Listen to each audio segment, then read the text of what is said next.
money is simply an echo of value. It's the thunder to value's lightning, because the value must come first. That must be the focus. You must focus on bringing value to another human being.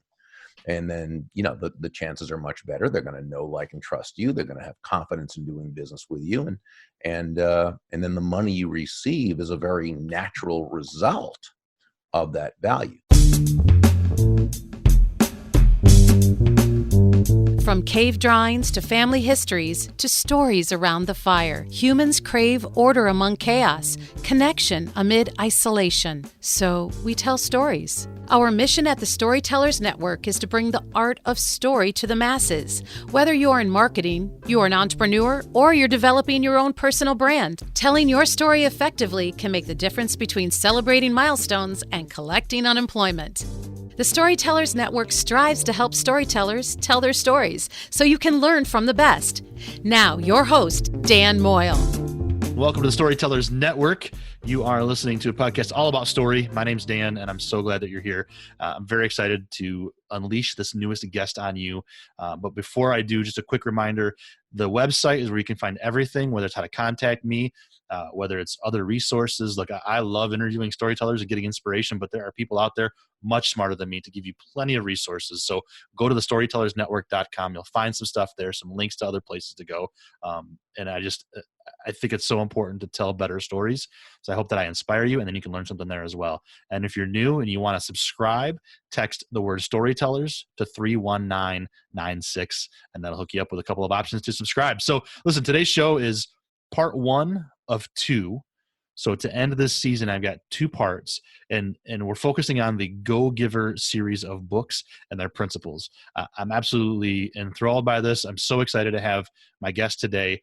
The guest for part 1 is actually co-author Bob Burg, who is the guy behind all of this. Bob is a Hall of Fame speaker. He's a best-selling author. He's a former top sales pro and podcast host. And of course, you guessed it, the name of that show is the Go Giver podcast. Bob is absolutely phenomenal in this interview. We talk a little bit about his history. We talk about what it means to be a go giver and how you as a storyteller can put this into action for yourself. So I'm excited to bring Bob on. So let's get to his stories right now.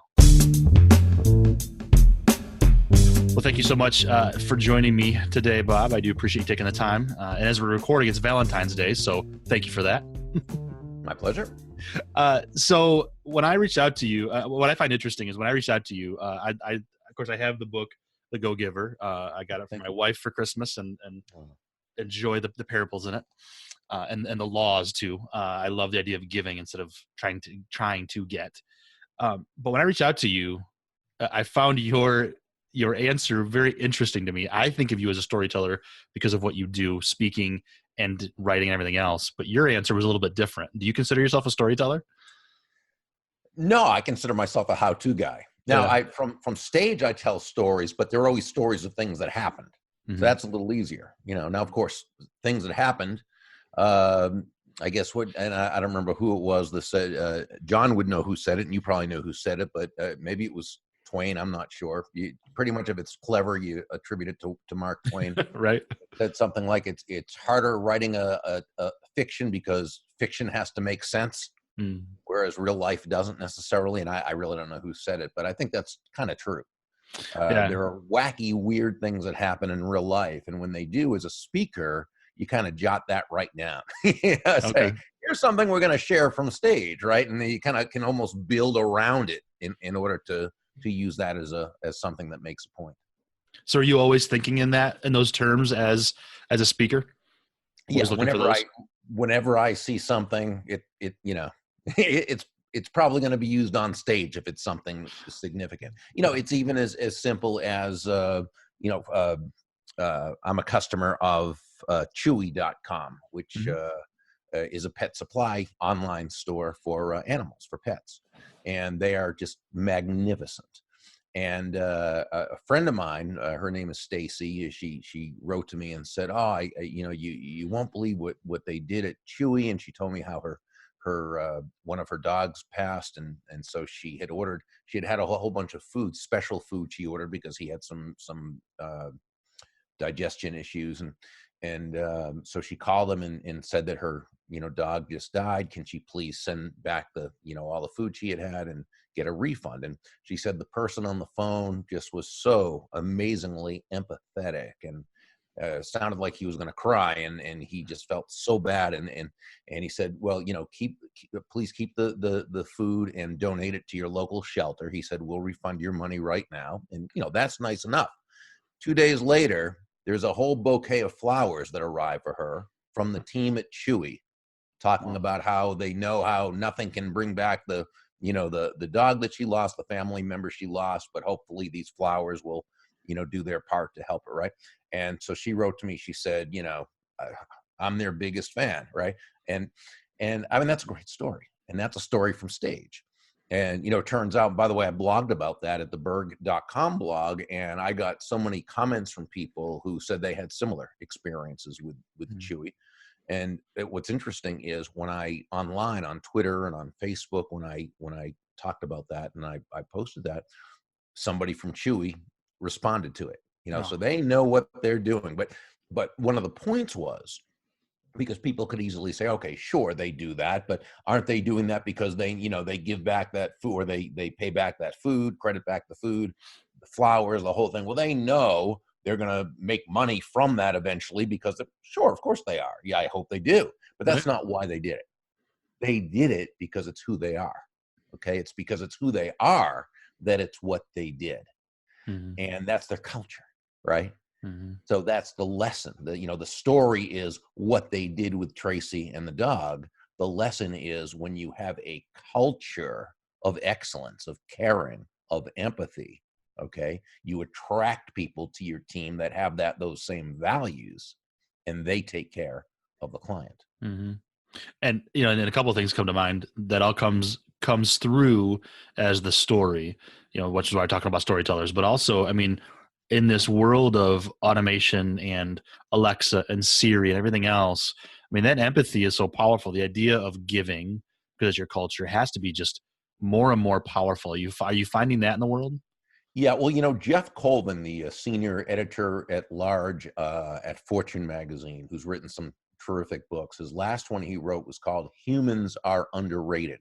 Mm-hmm. And the premise was that it used to be, the question we asked was, what can humans do that machines still can't do? And there were some answers to that. Okay. Now that's not even a question, because there's nothing humans can't do, basically, that machines can't, whether it's writing a legal brief, or probably doing surgery, or, anything, right? However, the question now becomes, what is it that, sure, humans can do and machines can do, technology can do, but that other humans won't accept from anything but other humans? Okay. And because of that, now the skills that are thought of as soft skills, and I've never understood why they were called soft skills, because they're probably the hardest skills to master for most people, but what have you, the soft skills, the team building, collaboration, empathy, caring, tact, those things are going to be, as technology continues to do more and more, those skills are going to be the ones that those who master those skills are the ones that are the most marketable, and they're going to be making the most money. They're going to be most in demand, and it's already starting to happen. And in his book, Humans Are Underrated, he showed plenty of examples where that's the case. Companies are paying top dollar to be human. Mm-hmm. Now, it sounds like you probably do a lot of reading in addition to your story gathering. Is that where you find a lot of ideas come from, is the constant learning? Is that why story is so powerful?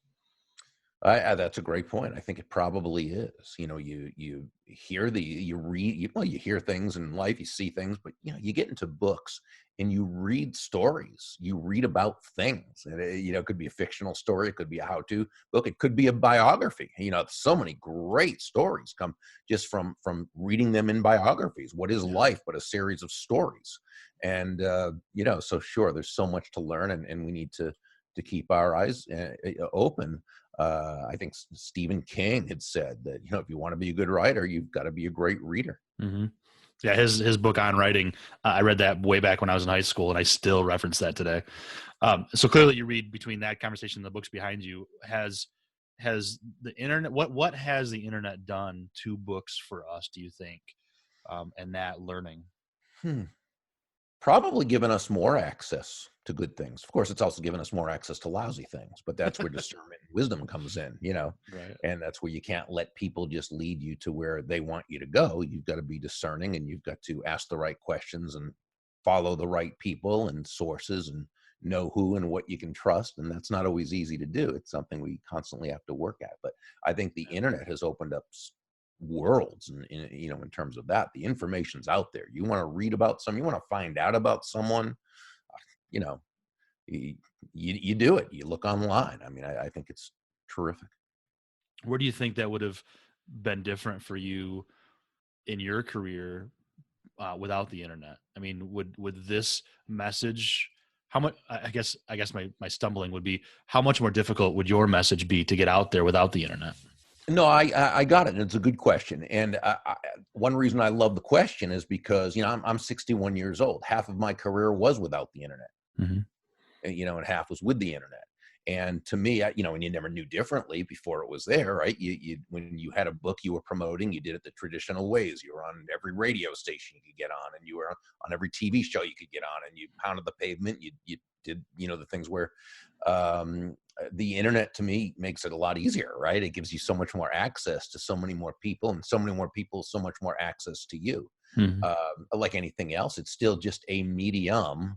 It needs to be the servant, not the master. The internet itself isn't going to do it for you, but you Yeah. be able to utilize it correctly, and it's still a matter of connecting with still, I have a saying in most of my writing, whether how-to books or parables, that all things being equal, people will do business with and refer business to those people they know, like, and trust. Nowhere do we say they'll do business with and refer people to those computers or those Right. social media platforms they know, like, and trust. Yeah. I like the KLT rule. I quote that a lot, actually. Now in the Go Giver, going back to this, I love the idea that to get success or to earn it, you give. In my little world, servant leadership, serving others, service, all that kind of stuff really come to mind. That's what I try and teach my daughters. My wife and I live that out. So I like the 5 laws, right? The law of value and compensation and influence in this. How did you kind of start to frame that for yourself back in the day? I mean, was this, pre-books when you were in sales? Did you see that coming, or did it just kind of where does that come from? Well, there's a story behind that. Good. Excellent. I began actually as a broadcaster, in radio, and then in television. I was the late night news guy for a small ABC affiliate in the Midwestern United States. I was really not very good. I could read the news, but I was 24 years old, had no knowledge of the news, and didn't care. So it wasn't really long before I wasn't there. I graduated into sales. And I floundered for the first few months, I guess, only because I didn't know how to sell. And the training at the company I was at was negligible at best. But I eventually stumbled into a bookstore and saw some books on selling, and it really opened up my world, and I learned how to sell, and I was pretty good at it. After a couple of years, I had done well, but I certainly wasn't anywhere near my potential. I was sort of like Joe in the story, in the Go Giver. And I remember coming back from a non-selling appointment. It was not non-selling by design. It was supposed to be a selling appointment, but I didn't do the job I needed to do. And I remember being really mad that my prospective customer didn't get it, right? It would have been so good and it would have been, but that was my fault, right? Because I didn't present correctly. I didn't ask him the right questions. I didn't discover his needs. I wasn't focused on it. And so I had kind of, I guess, a look of discouragement probably on my face, because there was a guy there who was an older guy, much older guy. And of course, this is almost 40 years ago. So when I say a much older guy, he was probably my age now. Right? Decrepit, just old. Right? Sure, yeah. But he wasn't in sales. I think he was in the engineering department. And he was the kind of guy, you'd see him around every so often. I didn't know him well, but he didn't say much. But whenever he said something, it tended to be profound. And I think he saw in me someone who had potential, but certainly hadn't come close to realizing it. And he said to me, Berg, can I give you some advice? And I said, absolutely, please do. And he said, if you want to make a lot of money in business, actually, he said, if you want to make a lot of money in sales, he said, don't have making money as the target. Your target, he said, is serving others.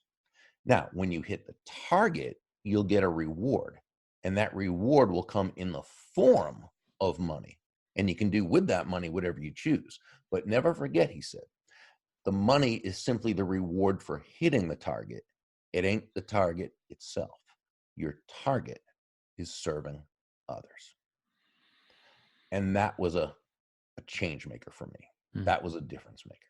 That's what said to me, Berg, the sale is not about you. And it's not even about your products and your services. It's about the other person and how they are going to benefit. So, you look at the law of value. Your true worth is determined by how much more you give in value than you take in payment. That doesn't mean you lose money on it. It means that price and value are two different things.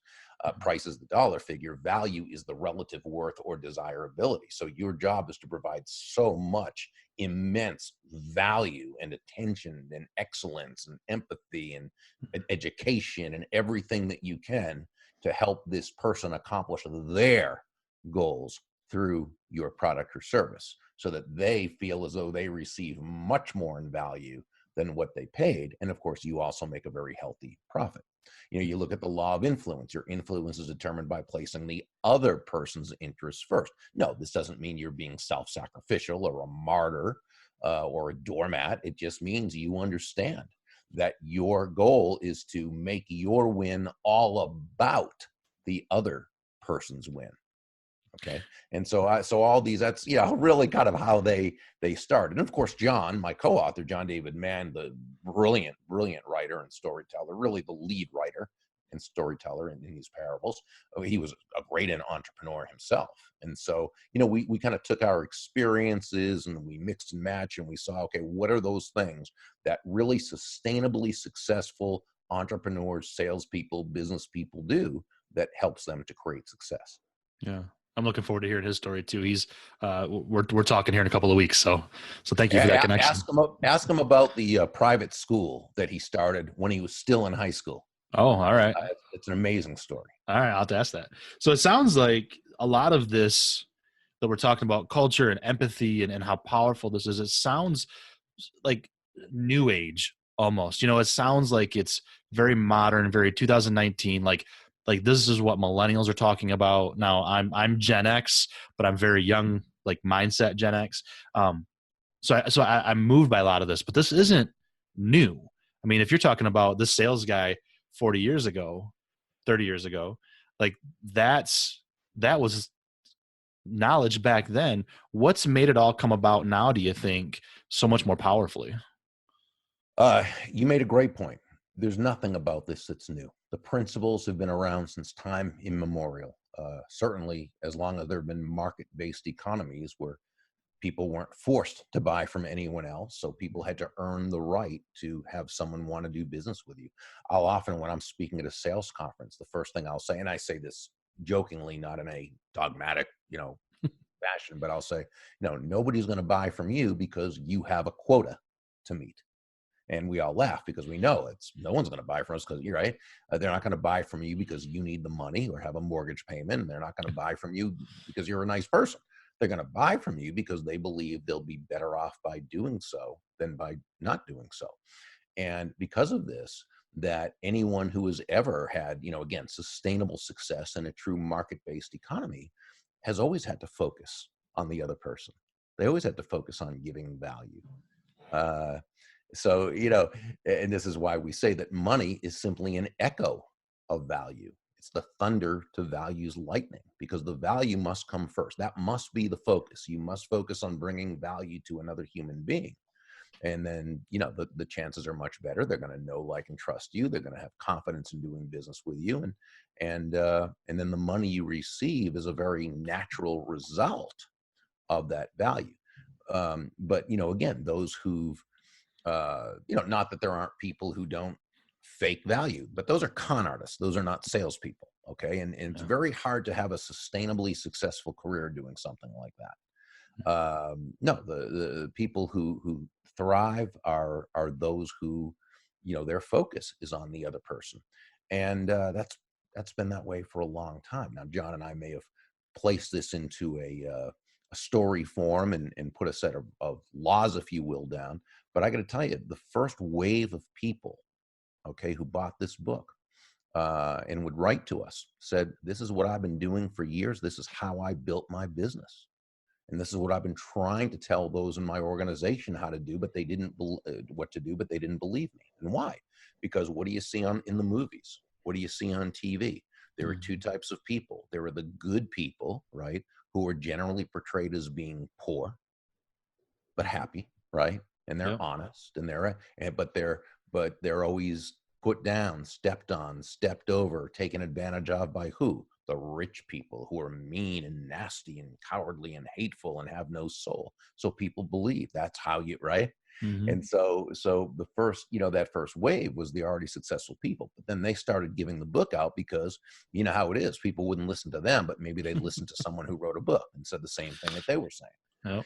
So then we started hearing from that second wave, and that's people who said, oh, I was given this book by, a really successful person who said, just follow what's in here. My business is, So, we love hearing that, but should that be necessary? No, it really shouldn't be.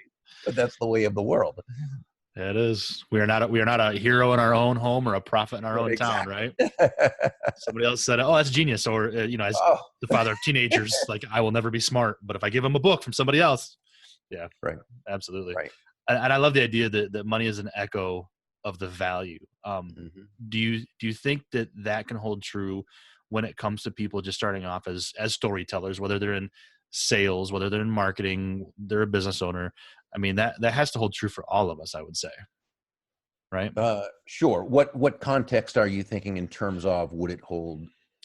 I mean, I'm just thinking, like, if somebody's listening and they're just kind of starting off, whether it's a career in marketing or whatever it is, like, just bringing that value. Oh, sure. And I hate to use the word authenticity because it just seems so overused right now, but it really is, right? I mean, authentically being what you are and bringing that value and having a price is okay, but you have to bring that value. Oh, absolutely. Yeah. Well, and we want people, generally to be price-wise, to be on the high end, because why not? If you have lots of value to offer. The key is, are you offering more in value than what you're charging? When you these days, by and large, technology is pretty much leveled off the playing field. And so most products work, most services work. Well, there's not a whole lot of difference. And so the world has kind of become commoditized. And so if let's say you and 5 other people are trying for the same gig, right? It's selling the same product or service to a certain prospective customer. If they cannot distinguish between any 2 or more products or services, well, they're naturally going to go with who has the lowest price. And, my suggestion would be, unless your last name is Walmart or Amazon.com, trying to make low price your unique selling proposition is probably not a productive way to do business. It's not a good way. It's not profitable. It's not fun. It's not sustainable. When you sell on low price, you're looked at as a commodity. When you sell on value, you're a resource. Story helps you to communicate value. Right. Story goes from a heart to heart level. Stories from the heart connect with the heart. Now, like any other kind of sales, you have to know how and why your story is bringing value to them or communicating that value. And that's why, as a salesperson, before you tell your story, you've got to ask the questions and listen and know what this other person, what is sales? By definition, sales is simply discovering what the other person wants, needs, or desires, and helping them to get it. We can only know that through asking questions, because we can't read their minds. We all come from our own set of beliefs, our unconscious operating system, as I call it. And we see the world in a certain way, and we tend to think others see it that same basic way, but it's not true. Okay. And so the only way we can step into another person's shoes, if you will, is by asking them questions and then really, really listening to understand. Only after we know, because they've told us and we've clarified, because sometimes people can say something, and as you know, but two people can hear the same thing and have two different interpretations of what was said.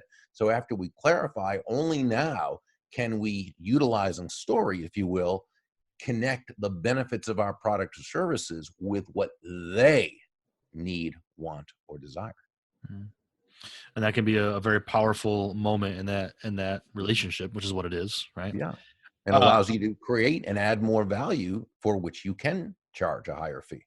mhm. And something that I'm hearing in a subtext here, maybe I'm reading into this or I just think of this right now. Don't be afraid to make that ask.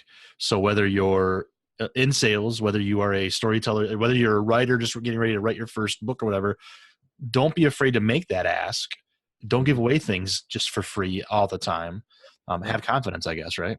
Yeah. I mean, there's a time and place to give away things for free, but that's not what we mean by being a go-giver. Okay. Yeah. Giving away for things for free is sometimes a strategy, and it's a good strategy. For Mhm. example, when people come to the website, they can get two chapters of the book to see if they like the book. That's not being a go-giver. That's a marketing strategy, because we figure if people come and they read the first couple chapters, if they're the type that would like the rest of the book, they'll probably click through. If they wouldn't, they probably won't. But again, that's not being a go-giver, and it's not being a go-giver. It's just a strategy, and it's good to give certain information away sometimes, because it allows people to get to be familiar with your work and get to Right. feel Right. comfortable with you. But no, you're right. You need to ask, and the whole thing about being a go-giver, the whole premise really is that shifting your focus from getting to giving. And when we say giving, we simply mean constantly and consistently providing value to others. Understanding that doing so is not only a more pleasant way of conducting business, it happens to be the most financially profitable way as well.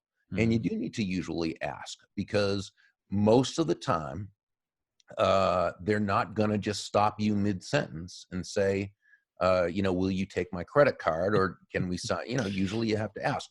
The key is, if you've really discovered, if you've really focused on that other person, if you've really discovered what it is they're looking to do, to accomplish through your product or service, and you've been able to communicate the match between the two being there, then when you ask, you don't need any kind of fancy kind of ask. Okay, you just ask them to take. You're right, just asking them to take action on something that they've already told you they want to do. Mhm. You don't need to fool them. You just need to, again, be Right. authentic. Yeah. So I want to go back to something, Bob, that you talked about earlier when you were talking about that guy that helped you get out of your funk and see how to be a giver. That brings to mind the idea of mentorship to me. So I kind of want to dig into this for a minute, and I picture so at least some of the listeners being those folks who are early on in their careers, others being a little bit later. And I think there's a great connection to be had there. You seemed to be open to this guy's willingness to mentor you, at least if nothing else, it's just a statement, right? Yeah. I'm going to listen and I'm thinking of his advice. It's kind of mentoring. How Mhm. important do you think that is to be open to that? And then also on the other side of it, to reach back and help others? Well, okay, so let's take the first one. I think mentorship is very important, because a good mentor, who's not so much a coach as much as a guide, an overall guide, um, they can help cut your learning curve time by years. Hmm. Okay, so it's they have experience you just don't have, and they have a way of seeing the world from a bigger viewpoint, and they've been there, they've done that, and so very, very important. I think the biggest challenge that people have is how to ask someone to mentor them without coming across in a way that is kind of maybe a turnoff sometimes, because I do see a lot of people who they'll connect with someone, and they'll say, hey, I'm looking for a mentor, would you be my mentor? And there's no relationship established first. They just kind of come right out and ask the person. And I think it's sort of like saying to a person, hey, would you share 40 years of your hard won experience with me, despite not knowing me from a hole in the wall? Right. And it sounds almost entitled or whatever. So my way of suggesting to do this instead, and you can pretty much reach out to practically anyone these days, whether it's online or by the phone or someone you see in person, but it's just to simply say, I'm just either starting a business or I'm early in my career, and I have a lot of respect for you and the work you've done. Um, may I ask? And of course, if the time is just not right for you, if it's not appropriate, that's totally fine. I'm wondering if I may ask you a couple of very specific questions. And so what you've done is you framed this in a way that you totally respect the fact that you're asking them for something important. You've let them know you're not going to take up a lot of their time. It's also not something that you feel entitled to, and that you're going to ask just a couple of, very quick, specific questions. Mhm. And most people, not everyone, but it doesn't have to be everyone, but most people will say, sure, go right ahead. Now, you want to make sure you've done your research so that you don't ask them something that you could have easily found out through just, an online look. But so you ask them a couple of these questions, they answer you, you thank them profusely.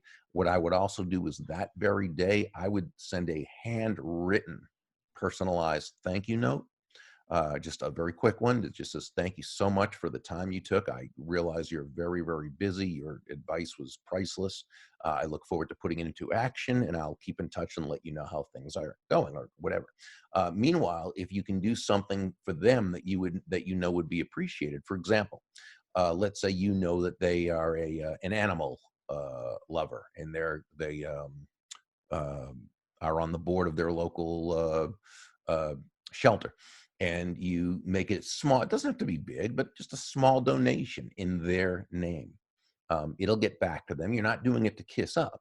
You're doing it to just communicate that, again, you appreciated what they did. You don't take it for granted. And that while you certainly can't provide them the kind of value they provided you, that's your goal, that you want to be, value them.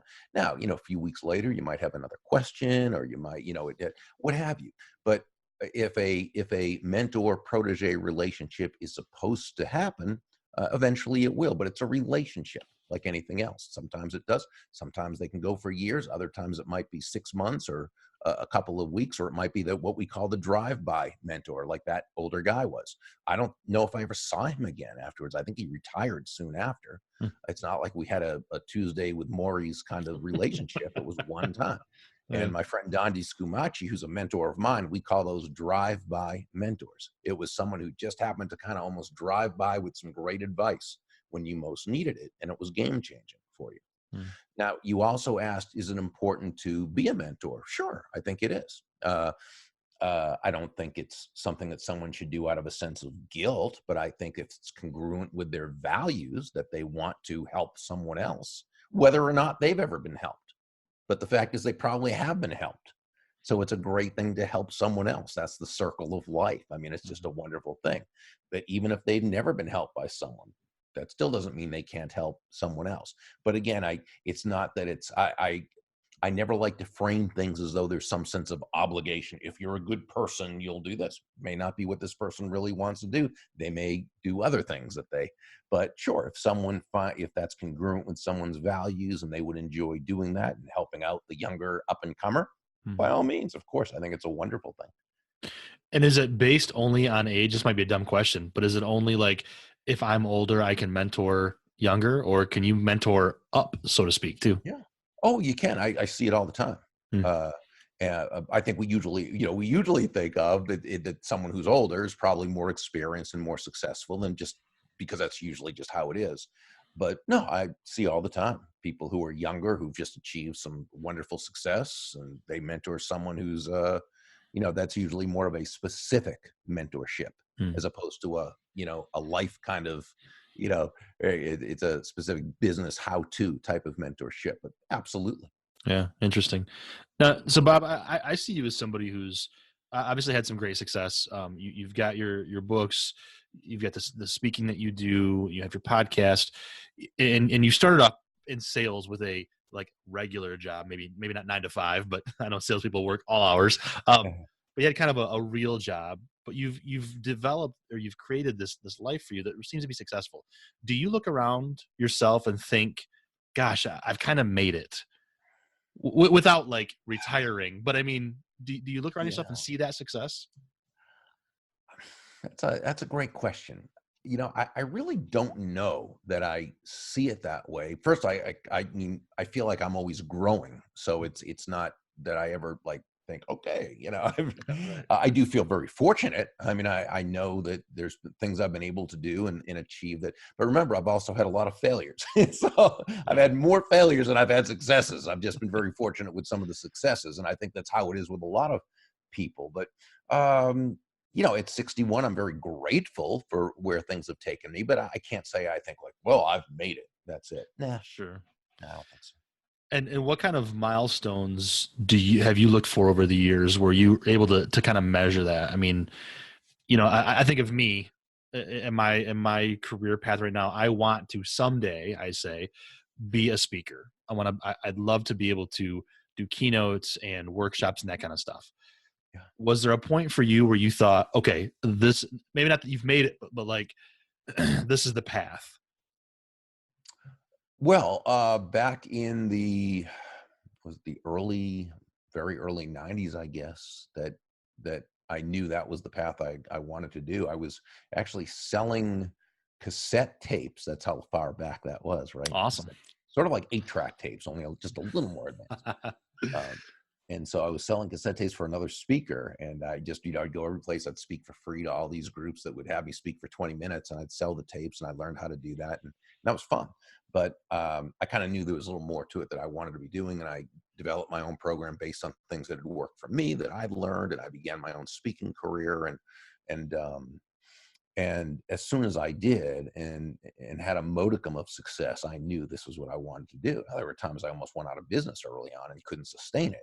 Hmm. But once it got to a certain point that it was self-sustaining, then yeah, I was in it for the long haul. That's what I was going to do.